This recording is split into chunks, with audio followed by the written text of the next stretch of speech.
नमस्कार साथियों, स्वागत है, अभिनंदन है एक बार फिर से आप सभी का आपके अपने प्लेटफॉर्म पर। देखिए मेरे प्यारे साथियों, आज आरपीएससी के द्वारा दिनांक 21 को बहुत ही जबरदस्त और शानदार वैकेंसी का नोटिफिकेशन जारी किया गया है। विस्तार से समझते हैं। फूड सेफ्टी ऑफिसर है, इसके कुल 200 पदों के लिए वैकेंसी का नोटिफिकेशन जारी किया गया है।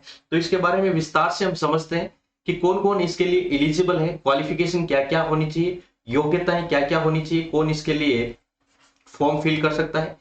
इसके अलावा हम देखेंगे कि इसका सिलेबस क्या रहेगा, पैटर्न क्या रहेगा, या फिर पहले जो एग्जाम में कब हुआ था। टोटल देखिएगा इसके सिलेबस में 14 यूनिट्स आपको मिलने वाली है, जिसमें से 5-6 यूनिट है जो केमिस्ट्री से रिलेटेड है, बाकी 5-6 यूनिट ऐसी है जो राजस्थान जीके से संबंधित है। पूरा डिटेल में हम इस पर चर्चा करेंगे। बने रहेगा अंत तक इस वीडियो के अंदर, और ज्यादा से ज्यादा अपने साथियों के साथ शेयर है वो शेयर कीजिएगा। चलिए सबसे पहले तो देखिएगा ये वैकेंसी है, इसके अंदर टोटल पोस्ट है वो कितनी रहने वाली है। 200 पदों के लिए नोटिफिकेशन जारी किया गया है, जिसमें आपके लिए नॉन टीएसपी रीजन के लिए 179 पोस्ट है, शहरिया के लिए 3 और टीएसपी के लिए 18। टोटल कुल मिलाकर आपके लिए 200 पदों पर ये वैकेंसी होने वाली है।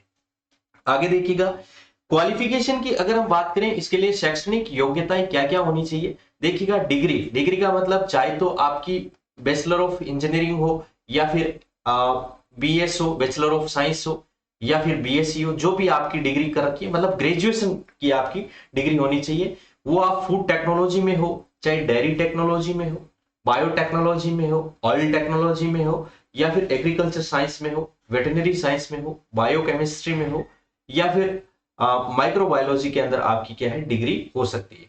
इसके अलावा आपकी मास्टर चाहिए तो आपने केमिस्ट्री, उस केमिस्ट्री से एमएससी कर रखी हो, या केमिस्ट्री के किसी भी ब्रांच से आपने एमएससी कर रखी हो, या फिर आपका मेडिसिन है इसके अंदर क्या कर रखी हो, आपकी डिग्री कर रखी हो।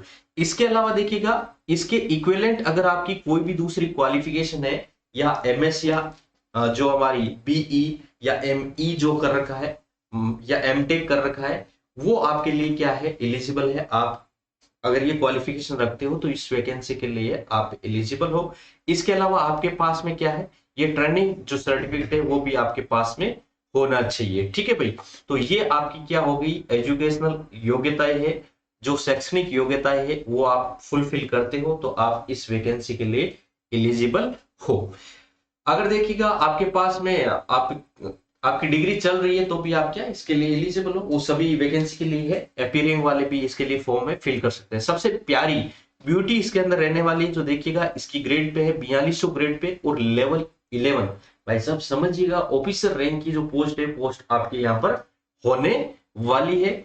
और इसके लिए देखिएगा एज का जो है 18 वर्ष न्यूनतम और अधिकतम है जो 40 वर्ष है, उसके बीच की जो एज है वो इसके लिए एलिजिबल है, वो इसके लिए अप्लाई कर सकते हैं। फॉर्म की बात करें, फॉर्म की जो आपके जो डेट रहेगी वो डेट कब से है, 1 नवंबर से लेके 30 नवंबर के बीच में, यानी कि नेक्स्ट मंथ जो है उसमें आप इस वैकेंसी के लिए फॉर्म फिलअप कर सकते हो। जो फी रहने वाली है वो नॉर्मल फी है, और फॉर्म फिलअप करने के लिए आप नॉर्मली जो एसएसओ आईडी पर माई रजिस्ट्रेशन माई रिक्रूटमेंट है उस पोर्टल पे जाके जिस प्रकार से आप नॉर्मल बाकी फॉर्म भरते हो, सेम उसी प्रोसेस और उसी मेथड से आप फॉर्म में यहाँ पर अप्लाई कर सकते हो। मेरा देखिएगा आपको सजेशन रहेगा मेरे प्यारे साथियों, जिस प्रकार से लगातार जो डिटेल स्क्रूटनी फॉर्म में जिस प्रकार की गड़बड़ी देखने को मिल रही है, चाहे आप पटवार की बात करो, पुलिस की बात करो, वीडियो ग्राम सेवक की बात करो, कंप्यूटर टीचर की बात करो, या फिर पशुधन सहायक की बात करो, इन सारी वैकेंसियों के अंदर बहुत से स्टूडेंट ऐसे हैं जो फॉर्म भरते वक्त छोटी छोटी माइनर मिस्टेक करते हैं, जिसकी वजह से आगे चलकर उनके डॉक्यूमेंट वेरिफिकेशन में बहुत बड़ी तकलीफों का सामना करना पड़ता है। इस वजह से आप यहाँ पर ही आपका जो मूल निवास है उसका थोड़ा सा ध्यान रखिएगा। मूल निवास के अलावा आपका जो एड्रेस है, एड्रेस प्रूफ है, उसको व्यवस्थित लगाएगा। व्हाट्सएप के जो कॉन्टेक्ट नंबर आजकल फॉर्म में मांगे जाते हैं वो सही से फिल कीजिएगा। ईमेल आईडी का ध्यान रखिएगा, और बाकी जितने भी आपके एजुकेशन क्वालिफिकेशन है उनमें अगर नाम, पते या फिर फादर्स नेम कहीं भी कोई भी एरर है उसका भी आप यहीं जो सॉर्ट आउट है वो कर लीजिएगा। उसके बाद में आप फॉर्म में फिल कीजिएगा। किसी भी प्रकार की आपकी गलतियां यहाँ पर नहीं होनी चाहिए।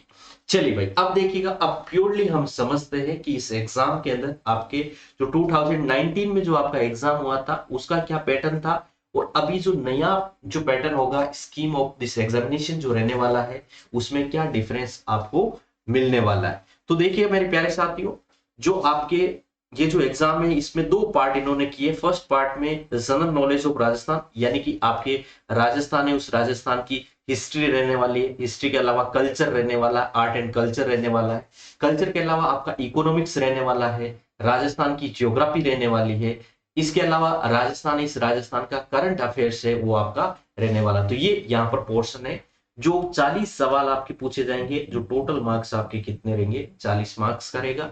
इसके अलावा जो आपके कंसर्न जो सब्जेक्ट है, चाहे केमिस्ट्री मान लो, जितने भी आपके केमिस्ट्री वाले पोर्शन है या फूड से संबंधित जितने भी टॉपिक है वो टॉपिक आपके 110 क्वेश्चन होंगे, जिसमें से 110 मार्क्स का वेटेज रहने वाला है। टोटल कुल मिला के 150 क्वेश्चन रहेंगे आपके, जो 150 मार्क्स का आपका पेपर होने वाला है। और इसके लिए पहले देखिएगा ये 2019 में इसके लिए 3 आवर्स का जो टाइम है वो ड्यूरेशन था, 150 सवाल भी वहां पर थे। लेकिन इस बार इनका जो टाइम है वो कितना कर दिया है 30 मिनट्स, 2.5 आवर्स इसके अंदर दिया जाएगा, यानी 2.5 घंटे का ड्यूरेशन आपका इस पेपर के लिए रहने वाला है।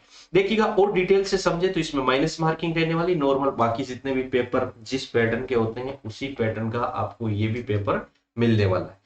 सिलेबस के बारे में देखें तो देखिएगा इसमें टोटल आपके 14 यूनिट्स रहने वाली है।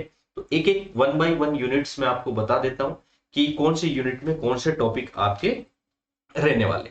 तो फर्स्ट ऑफ ऑल देखिएगा फर्स्ट यूनिट जो आपके इसमें रहने वाली है, इस फर्स्ट यूनिट में केमिस्ट्री से रिलेटेड आपकी यूनिट रहने वाली है, जिसमें आपके रासायनिक बंधन है, रासायनिक बल है, पीएच है, बफर विलियन है, या फिर आपके जितने भी हाइड्रोकार्बन्स की अवधारणाएं हैं, एल्कोहल है, फिनोल है, रासायनिक गुण है, ये सारे सारे जो आपके टॉपिक्स है, एल्डिहाइड है, ये सारे सारे जो टॉपिक्स है वो इसमें रहने वाले हैं। पृष्ठ तनाव है, सयांता है, ये सारे सारे जो टॉपिक है वो टॉपिक आपको इसके अंदर फर्स्ट यूनिट के अंदर कवर करने हैं। सेकंड यूनिट की बात करें मेरे प्यारे साथियों तो देखिएगा सेकंड यूनिट के अंदर आपके जितने भी माइक्रो ऑर्गेनिज्म है, सूक्ष्म जीव है, उन सूक्ष्म जीवों से जुड़े हुए भोजन है, उनकी जो श्रृंखला है, संरचना है, उससे संबंधित टॉपिक रहने वाले हैं। भोजन के जो प्रभावित रहने वाले स्रोत है वो रहने वाले हैं। खाद्य किण्वन है, डेयरी किण्वन है, ये टॉपिक सारे सारे आपको सेकंड यूनिट में मिलने वाले हैं। थर्ड यूनिट की बात करें मेरे प्यारे साथियों तो थर्ड यूनिट में जो जैव अणु है, कार्बोहाइड्रेट है, प्रोटीन है, वसा है, न्यूक्लिक अम्ल है, ये सारे सारे आपको सेकंड यूनिट में मिलने वाले हैं। एंजाइम है, एंजाइम का क्लासिफिकेशन क्या है, वो सारा सारा खाद्य प्रसंस्करण है, वो सारे सारे टॉपिक है, विटामिन से, ये आपको जो थर्ड यूनिट है इस थर्ड यूनिट के अंदर आपको कवर करना है।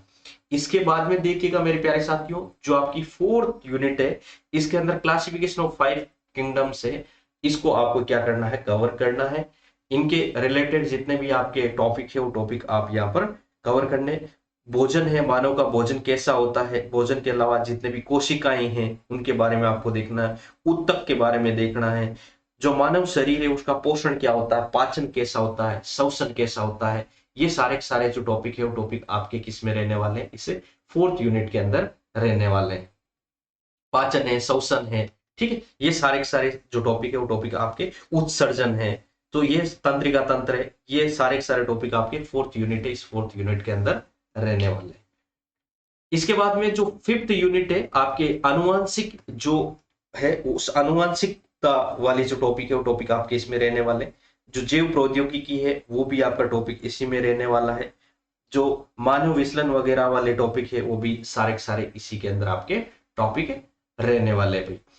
इसके बाद में जो सिक्स्थ यूनिट है, छठी यूनिट के अंदर राजस्थान के कृषि और भूमि और उर्वरकता, हॉर्टिकल्चर, बागवानी है, कौन कौन सी फसलें होती है, जो खरीफ की फसलें या फिर आपकी बागवानी फसलें हैं, उनमें कौन कौन सी फसलें, उनका क्लासिफिकेशन क्या है, उनके लिए किस प्रकार से कृषि के लिए सॉइल उपयुक्त होती है, उनका मैनेजमेंट कैसा होता है, उर्वरकता क्या होनी चाहिए, ये सारे टॉपिक आपके सिक्स्थ यूनिट है, उस सिक्स्थ यूनिट से रिलेटेड है।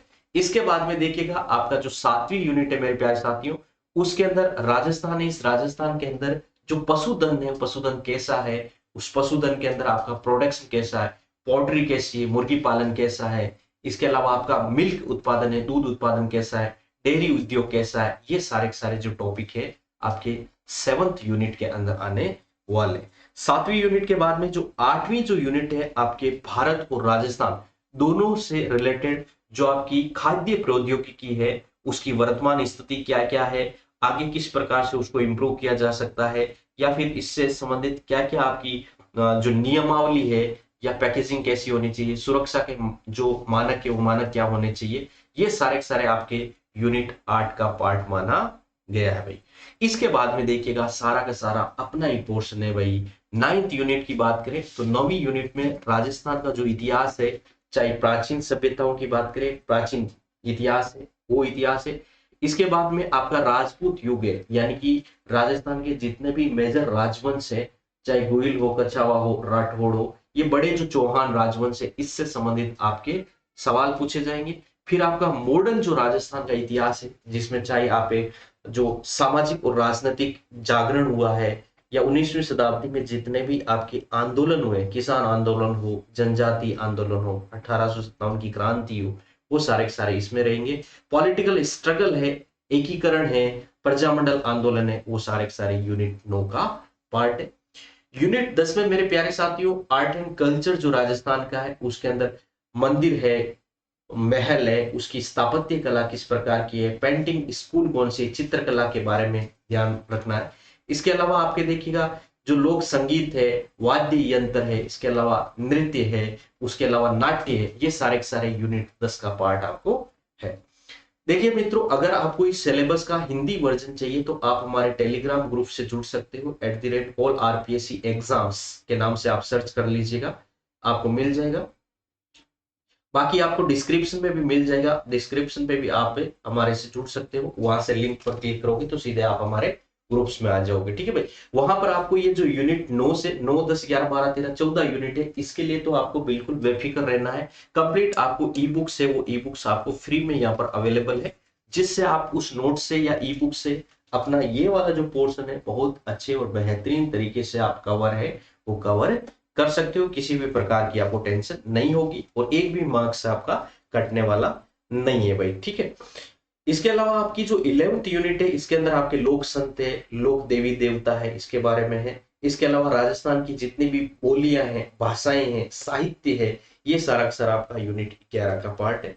यूनिट 12 में राजस्थान की ज्योग्राफी से संबंधित जितने भी आपके फिजिकल फीचर्स है, भू आकृतिक जो आपके पैमाने हैं, जैसे कि पर्वत है, पठार है, मैदान है, मरुस्थल है, या फिर क्लाइमेट और एग्रो क्लाइमेटिक रीजन है, जलवायु है, कृषि जलवायु प्रदेश है, मृदा है, वनस्पति है, ठीक है, ये आपके जो जनगणना है, मरुस्थलीकरण है, सूखा है, इसके अलावा बाढ़ है, अकाल है, ये सारे के सारे टॉपिक आपकी यूनिट 12 का पार्ट है।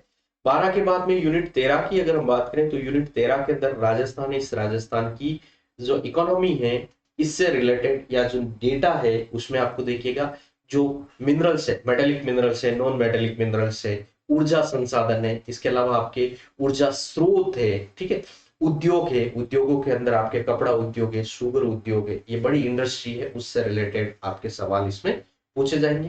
बेरोजगारी है, गरीबी है, ये सारे सारे टॉपिक्स आपको इसे यूनिट पे मिलेंगे। इसके बाद में आपका जो लास्ट 14th यूनिट है मेरे प्यारे साथियों, इसके अंदर राजस्थान है, राजस्थान के अलावा जो नेशनल है, नेशनल के साथ इंटरनेशनल, इससे रिलेटेड जितना भी आपका करंट अफेयर्स है या करंट एस्पेक्ट्स है उसके बारे में इसमें पूछा जाएगा। जितने भी आपके ऑर्गेनाइजेशन है इससे रिलेटेड, फूड से रिलेटेड जितने भी ऑर्गेनाइजेशन है उससे रिलेटेड आपके सवाल यहाँ से किए जाएंगे। अब देखिए मित्रों, ये पूरा पूरा पोर्शन है जो सिलेबस था 2019 का, जो सिलेबस है वो हमने डिस्कस किया है, और 2019 के सिलेबस के अकॉर्डिंग सेम पोर्शन था कि 150 मार्क्स का पेपर होता और 150 क्वेश्चन वहां पर थे, लेकिन इसका जो ड्यूरेशन था वो कितना था, 3 आवर्स इसका ड्यूरेशन था, और नेगेटिव मार्किंग भी वहां पर थी। लेकिन इस बार इन्होंने चेंज कर दिया, इस बार आपको जो टाइम मिलने वाला है 2.5 आवर्स जो आपको मिलेगा, यानी कि 2.5 घंटे का आपका पेपर है, पेपर होने वाला है। एक और बात का ध्यान रखिएगा मित्रों, देखिएगा अगर आपकी केमिस्ट्री वाली अच्छी पोर्शन है, केमिस्ट्री आपकी अच्छी है, साइंस में आपकी पकड़ अच्छी है, तो इस वैकेंसी के लिए अगर आप अपने आप को एक सूटेबल कैंडिडेट मानते हो तब इस जो एग्जाम है इसकी तैयारी कीजिएगा, क्योंकि जीके वाला पोर्शन कोई बड़ा पोर्शन नहीं है। हाँ, अगर आप साइंस बैकग्राउंड से हो फिर भी आपको साइंस काफी लंबे समय से छोड़ दिए, आपको जनरल कंपटीशन है दूसरे उनकी तैयारी करनी है, तो आप फालतू इसमें माथापच्ची मत कीजिएगा। देखिएगा अपनी स्ट्रेंथ जो है उसको समझिएगा, अपनी स्ट्रेंथ के साथ एग्जाम है उस एग्जाम की स्ट्रेटजी बनाइएगा, ताकि जल्दी से आप क्या है वैकेंसी के अंदर आप लग सकते हो। अगर आप देखिए उजड़ जो भागते हैं डंडों की तरह, आप खेत में उजड़ भागोगे कि भाई इधर भी जा सकते हैं, ये भी चढ़ ले ये भी चढ़ ले, तो हाथ में देखो मेरे प्यारे साथियों कुछ भी नहीं लगना है। एक व्यवस्थित तरीके से आप स्ट्रेटजी बनाओ, अपने आप को पहचानो कि आप कौन से एग्जाम के लिए सूटेबल हो, कौन से एग्जाम का जो पैटर्न है या सिलेबस है वो आपकी पकड़ में है, आपकी रेंज में है, या आप 1-2 महीने उसकी तैयारी करो तो आप उसमें अपनी कमांड बना सको, तो उस प्रकार से आप तैयारी कीजिएगा। चलिए मित्रों, निसंदेह आप सभी को इस एग्जाम के लिए ऑल द बेस्ट, बढ़िया तरीके से आप तैयारी कीजिएगा। Thank you so much, have a nice day to all of you. मिलते हैं नेक्स्ट सेशन के अंतर्गत।